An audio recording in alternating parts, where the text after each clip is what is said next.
There's no feeling more intense than starting over. If you deleted your homework the day before it was due, as I have, or if you left your wallet at home and you have to go back after spending an hour in the commute. If you won some money at the casino and then put all your winnings on red but it came up black. If you got your best shirt dry cleaned before a wedding and then immediately dropped food on it. If you won an argument with a friend and then later discovered that they just returned to their original view. Starting over is harder than starting up.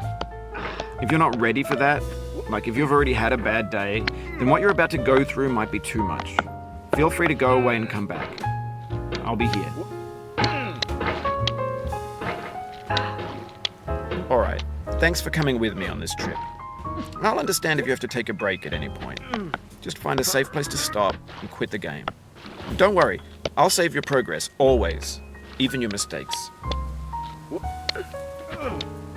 This game is a homage to a free game that came out in 2002, titled Sexy Hiking. The author of that game was Jazzuo, a mysterious Czech designer who was known at the time as the father of B games. And B games are rough assemblages of found objects. Designers slap them together very quickly and freely, and they're often too rough and unfriendly to gain much of a following.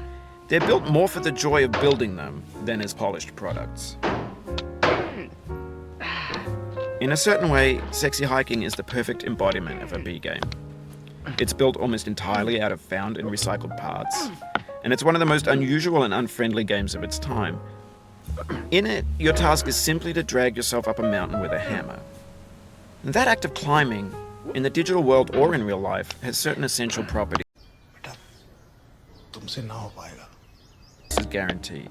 Some cliffs are too sheer or too slippery, and the player is constantly, unremittingly in danger of falling and losing everything. Anyway, when you start Sexy Hiking, you're standing next to this dead tree that blocks the way to the entire rest of the game. It might take you an hour to get over that tree. A lot of people never got past it. You prod and you poke at it, exploring the limits of your reach and your strength, trying to find a way up and over.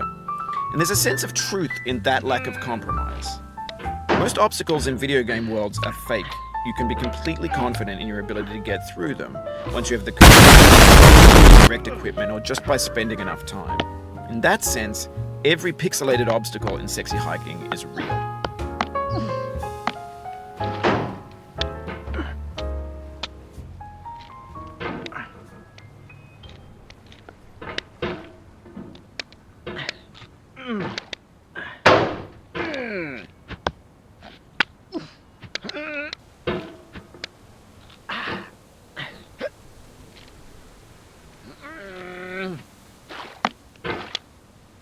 Oh, you just lost a lot of progress.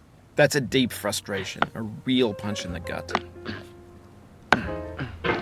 मारो हमको मारो हमको जिंदा मत छोड़ो सालो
ये बहुत तेज हो रहा है।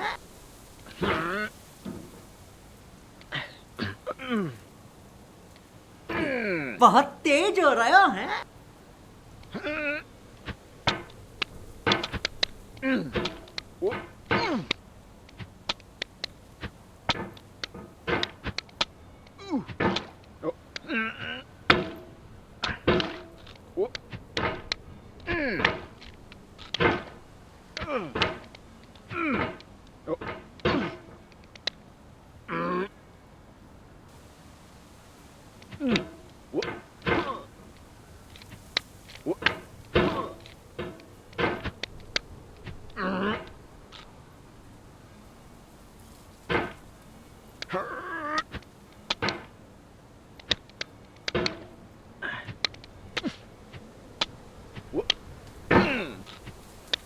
The obstacles in sexy hiking are unyielding, and that makes the game uniquely frustrating. But I'm not sure Jazzuo intended to make a frustrating game. The frustration is just essential to the act of climbing, and it's authentic to the process of building a game about climbing. A funny thing happened to me as I was building this mountain. I'd have an idea for a new obstacle, and I'd build it, test it, and it would usually turn out to be unreasonably hard. But I couldn't bring myself to make it easier. It already felt like my inability to get past the new obstacle was my fault as a player rather than as a builder. Imaginary mountains build themselves from our efforts to climb them, and it's our repeated attempts to reach the summit that turns those mountains into something real.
When you're building a video game world, you're building with ideas. Your ideas into a certain shape that can be played